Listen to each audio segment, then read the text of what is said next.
자, 좋은 아침입니다. 우리 찬양하시면서 아침 체프 함께 올리시도록 하겠습니다.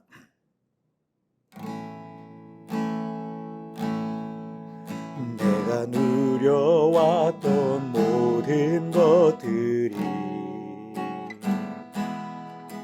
내가 지나왔던 모든 시간이,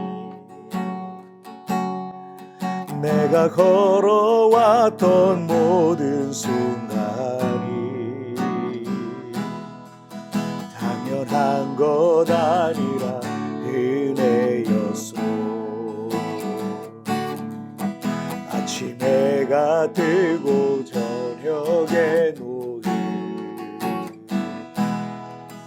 봄의 꽃향기와 가을의 열매, 변하는 계절의 모든 순간이 당연한 것 아니라 은혜였소. 모든 것이 은혜, 은혜, 은혜, 한없는 은혜. 내 삶에 당연한 것 하나도 없었던 것을, 모든 것이 은혜, 은혜였소. 모든 것이 은혜, 은혜였소.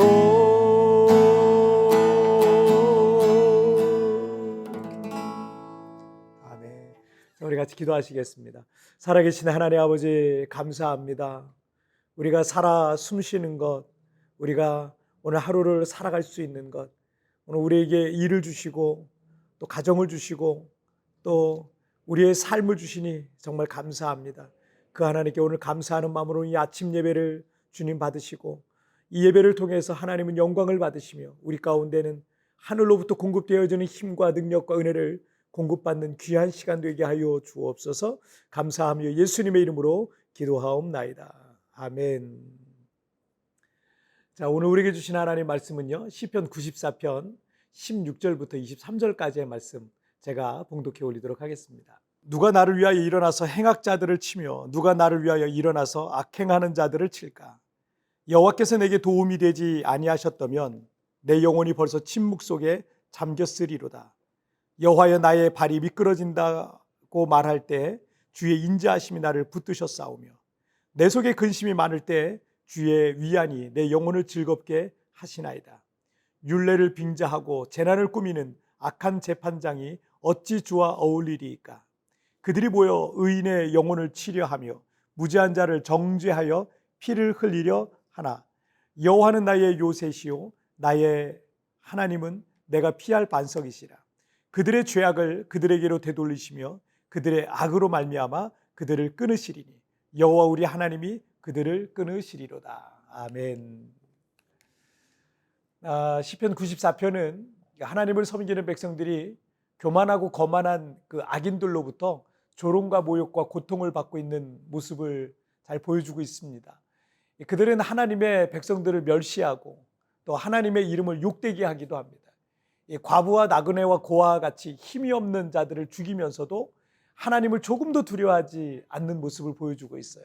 그래서 의인은 하나님께서 속히 임하셔서 악인들을 벌해 주실 것을 간구하고 있는 것입니다. 16절 말씀을 보시면 누가 나를 위하여 일어나서 행악자들을 치며 누가 나를 위하여 일어나서 악행하는 자들을 칠까라고 이렇게 탄식하는 장면을 볼 수 있습니다. 의인의 그런 간구가 있는데 그에게는 여전히 어떤 고난의 날들이 계속 이어지고 있고 누구도 그를 도와줄 사람이 없어서 탄식하고 있는 그런 모습으로 보입니다. 때로 우리가 하나님 앞에 그렇게 간절히 기도했음에도 불구하고 여전히 고난은 계속되고 또 하나님께서 이 문제에 대해서 내 삶에 대해서 침묵하시는 것처럼 어떤 특별한 일이 일어나지 않아서 답답하고 그 고난의 시간이 길게만 느껴지기도 하는 그런 때가 우리가 인생 속에 종종 우리가 만나는 일입니다. 그런데 지나고 보면 그 위기와 시련과 이 고난의 날들 속에서 하나님의 돌보심과 위로와 인도하심이 있었음을 나중에 깨닫는 경우가 많습니다. 그리고 그 순간순간에 하나님의 은혜가 아니었으면 그 고난의 터널을 통과하지 못하고 여전히 그 어둠과 절망의 터널 안에서 괴로워하고 있었을 것입니다. 본 시편의 시인은 그가 그렇게 괴롭고 힘들었을 때 하나님께서 어떻게 자신을 돌보셨는지를 몇 가지로 이제 소개를 하고 있습니다. 오늘 본문에서. 자, 첫 번째는 하나님께서 나를 도와주셨습니다 라는 겁니다. 17절 말씀을 쉬운 성경의 번역으로 한번 보실까요? 여호와께서 나를 돕지 않으셨다면 나는 벌써 적막한 무덤에 있었을 것입니다 라고 이렇게 말씀하고 있어요. 예수님께서 나사로를 무덤에서 일으키시고 다시 살리셨듯이 아무리 깊은 인생의 무덤 속에 있을지라도 하나님은 나를 도와주실 겁니다. 그 무덤에서 나를 꺼내주실 것을 여러분 믿으시기를 바랍니다. 자, 둘째, 여호와께서 나를 붙드셨습니다 라는 겁니다. 18절 말씀 역시 쉬운 성경의 번역으로 제가 읽어드릴게요. 여호와여 내가 쓰러질 것 같아 라고 외칠 때 주의 사랑이 나를 붙들어 주셨습니다 라고 고백을 하고 있습니다. 경사가 아주 급한 바위에서 미끄러져 떨어지고 있을 때 누군가 나를 붙들어서 멈춰주지 않으면 우리에게는 치명적이 될 겁니다. 우리 인생에는 그런 상황들이 있어서 내 힘으로 그리고 내 방법으로 아무런 어떤 소용이 없어서 큰 위기에 내몰릴 때가 있습니다. 그러나 하나님께서 그 위기의 순간에 나를 붙들어 구원하실 것을 믿으시길 바랍니다. 자, 셋째는 여호와께서 나를 위로해 주셨습니다 라는 겁니다. 19절 말씀을 한번 보시면 쉬운 성경을 통해서 제가 말씀 읽어드릴게요. 내 마음이 큰 두려움과 걱정이 있었을 때 주의 위로가 나에게 커다란 기쁨을 주었습니다 라고 이렇게 말씀하고 있어요. 감당할 수 없는 큰 시련으로 인해서 두려움이 가득할 때가 있어요. 그러나 하나님께서 고통 속에 있는 나를 찾아와 주셔서 내 마음을 어루만져 주시고 다시금 용기와 힘을 주셔서 그 시련을 견디게 하셨다라는 겁니다.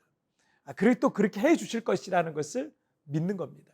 어떤 분이 남편을 암병으로 잃고 젊은 나이에 홀로 되시고 40년 동안을 홀로 4남매를 훌륭하게 키우셨습니다. 칠순잔치를 하시게 되었어요. 그때 자녀들에게 어머니가 이런 말을 남기셨다 그래요.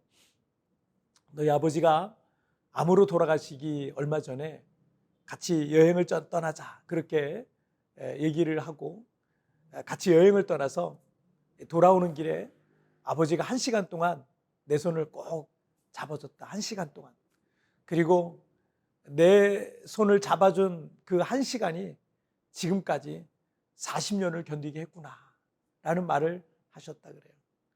30살에 홀로 된 여인이 이 4남매의 어린 엄마가 되어서 40년을 견딜 수 있었던 힘은 남편이 죽기 전 1시간 동안 꼭 잡아준 그 손의 따뜻함이었던 것 같습니다. 우리는 지금의 상황과 환경이 바뀌어야 이 어려운 시간들을 견뎌낼 수 있다고 생각을 합니다. 하지만 우리가 기도하고 하나님의 은혜를 구하나 여전히 우리 삶의 문제는 해결되지 않을 때도 있고 나는 그 인생의 어둠 속에서 고통을 겪고 있을 수도 있습니다. 하지만 오늘 본문의 시인이 경험했던 그 일은 우리 모두에게도 동일하게 일어나고 있음을 여러분 믿으시길 바랍니다. 첫째, 하나님께서 여호와께서 나를 도와주셨습니다. 둘째, 여호와께서 나를 붙드셨습니다. 그리고 셋째, 여호와께서 나를 위로해 주셨습니다. 주님께서는 불안과 두려움 속에 떨고 있는 내 손을 지금도 붙들고 계세요. 그리고 위로해 주실 겁니다. 반드시 나를 구원하시고 도와주실 것을 믿습니다. 이 사실만으로도 사실은 우리가 힘이 되죠. 여러분, 이 사실만으로도 우리에게 주어진 인생을 또 문제를, 환경을, 또 어려움을, 시련을 넉넉히 견뎌낼 수 있습니다. 자, 우리 같이 기도하실까요? 살아계신 하나님 아버지 감사합니다. 오늘도 여전히 내 손을 잡고 계시는 그 손의 따뜻함으로 인하여서 그 위로로 인해서 우리에게 주어진 인생이 때때로 내 힘과 능력으로 견딜 수 없는 일들이지만 그러나 주님이 붙잡아 주시는 그 손으로 인하여 다시 힘을 얻습니다. 용기를 얻습니다. 그리고 다시 일어납니다. 오늘 우리에게 주어진 인생을 믿음으로 살아낼 수 있도록, 그리고 그냥 살아내는 것뿐만 아니라 넉넉하게 승리할 수 있도록 하나님이여 나를 붙잡아 주시옵소서. 오늘도 여전히 주님은 나를 도우시고 여전히 주님 나와 함께 하신다는 사실을 기억하면서 우리에게 주어진 시련과 고난을 넉넉히 이기는 우리 온 성도들 되게 하여 주옵소서. 감사하며 예수님의 이름으로 기도하옵나이다. 아멘. 여러분, 뒤편에 나오는 오늘의 묵상 보시면서 개인적으로 묵상하시고요, 짧게라도 뜨겁게 기도하시면서 오늘 하루 주님과 동행하시길 바랍니다. 우리 내일 굿모닝 채플에서 뵙겠습니다. 여러분 승리하세요. 오늘 본문의 시인이 경험했던 그 일은 우리에게도 동일하게 일어나고 있음을 믿으십시오. 첫째, 여호와께서 나를 도와주셨습니다. 둘째, 여호와께서 나를 붙드셨습니다. 셋째, 여호와께서 나를 위로해 주셨습니다. 오늘 당신에게 어떤 사실이 힘이 되십니까?